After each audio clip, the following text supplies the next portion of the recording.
Hello friends, இன்றைக்கி நம்ம சேனலில் பார்க்க போகிறது மட்டன் ரோஸ்ட். வாங்க எப்படி செய்யலான்னு பார்க்கலாம்.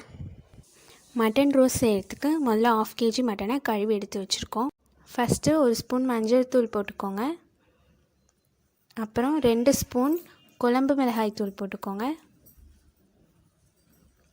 அப்புறம் தேவையான அளவு உப்பு, இதெல்லாம் சேர்த்துட்டு நல்லா மிக்ஸ் பண்ணிவிடுங்க.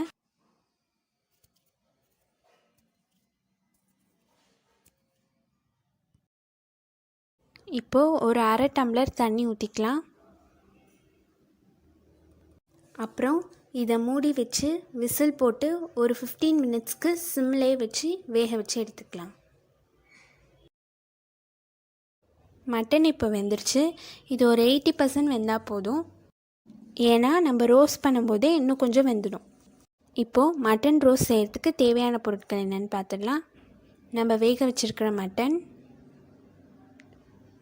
பொடியாக நறுக்கின வெங்காயம், 2 காஞ்ச மிளகாய், பட்டை மசாலா, 4 பல்லு பூண்டு, கொஞ்சம் சோம்பு, 2 ஸ்பூன் அளவுக்கு தேங்காய் துருவினது, கொஞ்சம் கறிவேப்பிலை, அப்புறம் ஒரு சின்ன தக்காளி, மஞ்சள் தூள், மிளகாய்த்தூள், அப்புறம் தேவையான அளவு உப்பு.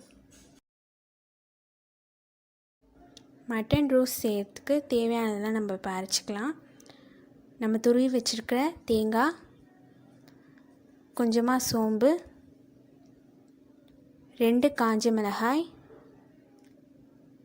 4 பல்லு பூண்டு, இதெல்லாம் சேர்த்து நம்ம பேஸ்ட்டாக அரைச்சி எடுத்துக்கலாம். இப்போ அரைச்சாச்சு. இதோட நம்ம வச்சுருக்க தக்காளியும் சேர்த்து அரைச்சிக்கலாம்.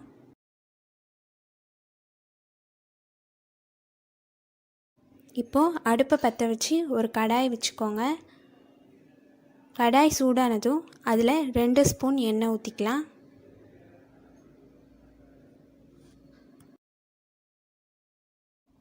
எண்ணெய் சூடானதும் நம்ம வச்சுருக்கிற பட்டை மசாலாவை அதில் சேர்த்துக்கலாம்.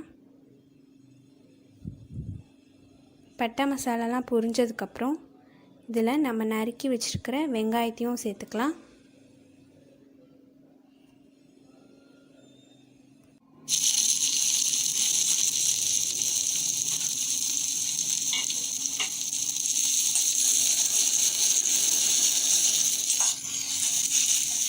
இப்போது நம்ம கொஞ்சம் கருவேப்பிலையும் சேர்த்து நல்லா வதக்கிக்கலாம்.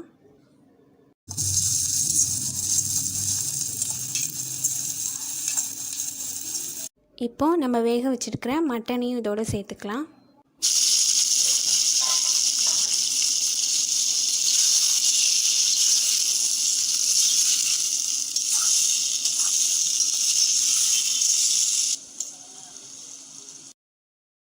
இப்போது இதில் நம்ம அரைச்சி வச்ச பேஸ்ட்டையும் உள்ளே சேர்த்துக்கலாம்.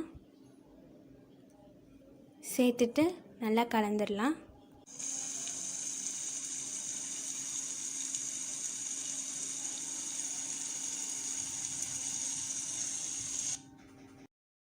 ஏற்கனவே நம்ம வேக வைக்கும்போது உப்பு சேர்த்துருக்கோம். பத்தலைன்னா நம்ம இன்னும் கொஞ்சம் உப்பு கூட சேர்த்துக்கலாம்.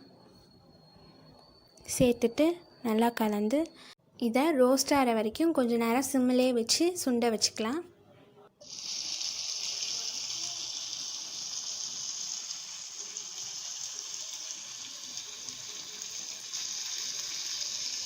இப்போது எண்ணெய் ஊற்றி ரோஸ்ட் ஆகிற வரைக்கும் சிம்மிலே வச்சுக்கோங்க.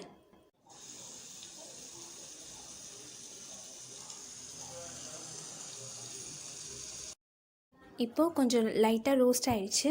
உங்களுக்கு இதோட போதும், செமி கிரேவியாக இருக்கணும்னா இதோட நிறுத்திக்கலாம். இல்லைனா இன்னும் கொஞ்சம் நேரம் ரோஸ்ட் பண்ணிக்கலாம். இப்போது இது நல்லா ரோஸ்ட் ஆகிடுச்சு. உங்களுக்கு தேவைப்பட்டால் நம்ம இன்னும் கொஞ்சம் கருவேப்பிலை கூட இதில் சேர்த்துக்கலாம். இப்போ இதை நல்லா கலந்து நம்ம ஒரு பவுலில் எடுத்து வச்சிடலாம். அவ்வளோதான். இப்போ சுவையான மட்டன் ரோஸ்ட் தயாராகிடுச்சு.